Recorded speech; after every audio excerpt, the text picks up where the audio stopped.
The idea for the World Trade Center emerged in the 1940s, but began to take shape in the 1950s and 1960s as part of an effort to revitalize Lower Manhattan. The concept was spearheaded by David Rockefeller, whose Downtown Lower Manhattan Association sought to reassert New York City's global economic leadership. His brother, New York Governor Nelson Rockefeller, along with the Port Authority of New York and New Jersey, transformed this vision into reality. Construction officially began in August 1966, with the project managed by the Port Authority and designed by architect Minoru Yamasaki, who envisioned a modern architectural marvel that embodied global trade and cooperation. The World Trade Center was conceived as a hub for international business, uniting commerce and culture under one complex. Yamasaki's design included 7 buildings, the most famous being the Twin Towers, each standing over 1,360 feet tall. At their completion in 1973, the towers were the tallest buildings in the world. The project symbolized post-war modernism and optimism, using innovative structural engineering techniques such as a steel tube frame design that allowed for open interior spaces and greater wind resistance. This approach set a new benchmark for skyscraper engineering worldwide. The construction was a monumental undertaking. Over 10,000 workers participated, with approximately 1 million cubic yards of earth excavated to create the bathtub foundation, protecting the structure from the Hudson River. The materials used, 200,000 tons of steel and 425,000 cubic yards of concrete, reflected both the ambition and scale of the project.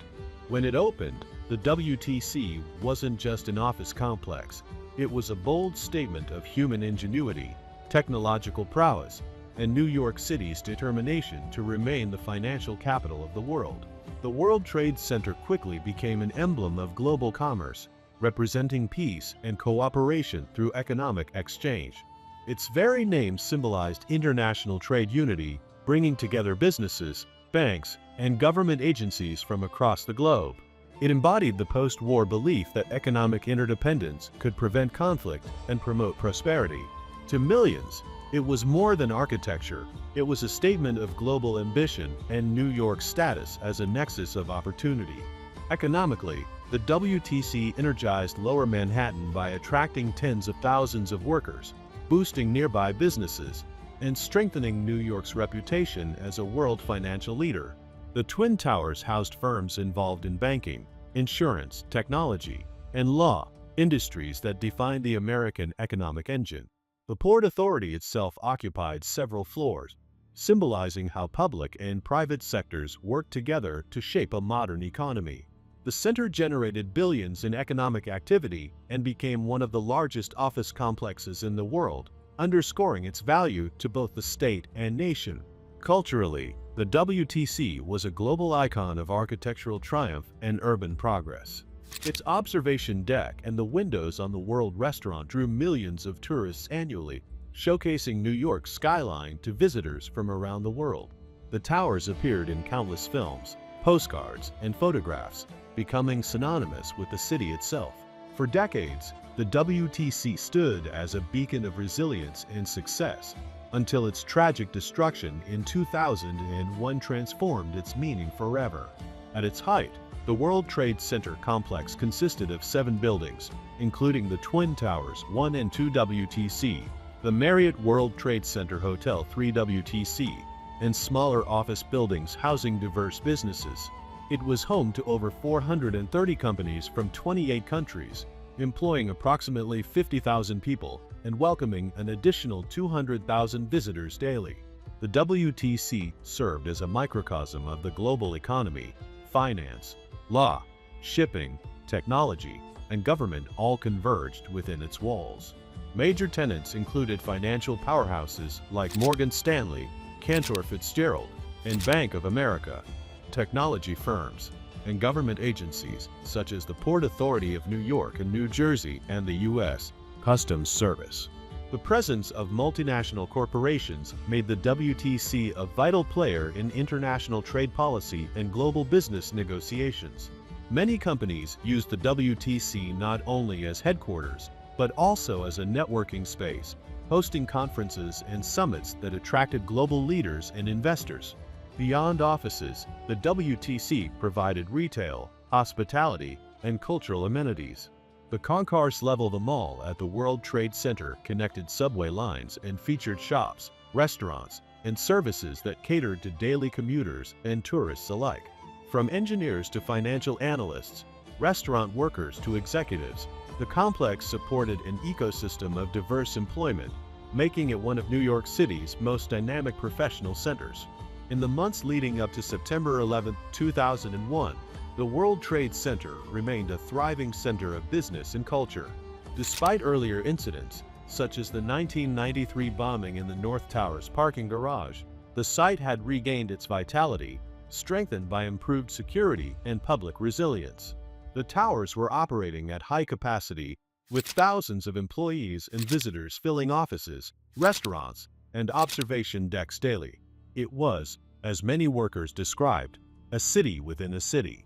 The summer of 2001 saw the WTC bustling with activity.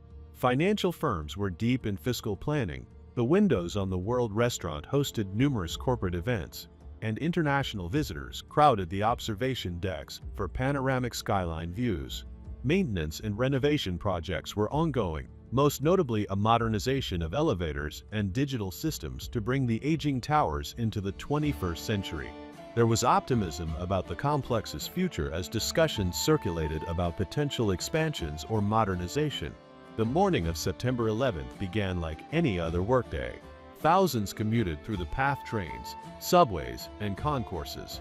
The weather was clear and the sky bright blue, an ordinary start that would soon be etched into collective memory. Within hours, the ordinary transformed into tragedy as two hijacked planes struck the towers, forever altering the skyline and the world's sense of security. At 8:46 a.m. on September 11, 2001, American Airlines Flight 11 crashed into the North Tower 1 WTC, striking between floors 93 and 99.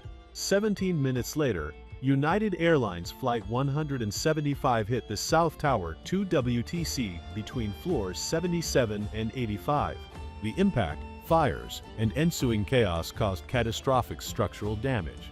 Despite evacuation efforts, thousands of lives were lost as the towers burned, and within 2 hours, both skyscrapers collapsed in a devastating cascade of steel, concrete, and smoke.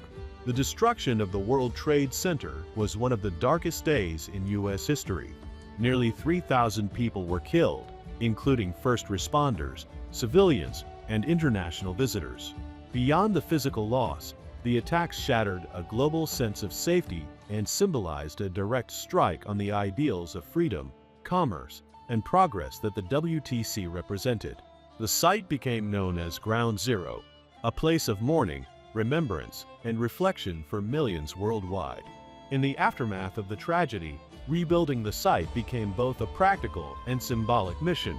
The redevelopment was led by the Port Authority of New York and New Jersey, with architect Daniel Libeskind's Memory Foundation's master plan guiding the reconstruction. The plan aimed to balance remembrance and renewal, preserving the memory of those lost while restoring Lower Manhattan's economic vitality. Construction began in 2006, and over the next 2 decades, the area transformed into a new architectural and cultural landmark. The centerpiece of the rebuilt complex is One World Trade Center, also known as the Freedom Tower, completed in 2013 and opened in 2014. Standing at 1,776 feet, including its spire, it is the tallest building in the Western Hemisphere, a symbolic nod to the year of American independence.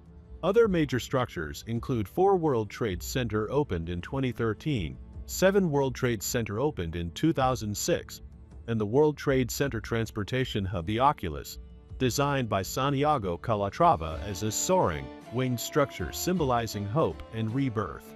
The new complex also features the National September 11th Memorial and Museum, occupying the footprints of the original Twin Towers. Waterfalls cascade into reflecting pools surrounded by the names of those who perished. Additional projects, such as 2 World Trade Center under design and the recently completed Perelman Performing Arts Center 2023, continue to redefine the site as a place of remembrance, resilience, and progress, bridging past and future in one enduring vision. The story of the World Trade Center is one of ambition, tragedy, and renewal. From its bold inception as a beacon of international commerce to its rebirth as a monument of remembrance and hope, the WTC embodies both the heights of human achievement and the depths of collective grief. Its creation reshaped the skyline and spirit of New York City. Its loss united the world in mourning, and its reconstruction continues to inspire strength, unity, and perseverance. Today, the new World Trade Center stands as a powerful reminder that from devastation can come rebirth. It honors the past while looking to the future, its towers, memorials, and plazas forming a living tribute to resilience. For New York and the world, the site remains not just a place of business or architecture, but a symbol of humanity's enduring will to rebuild, remember, and rise again.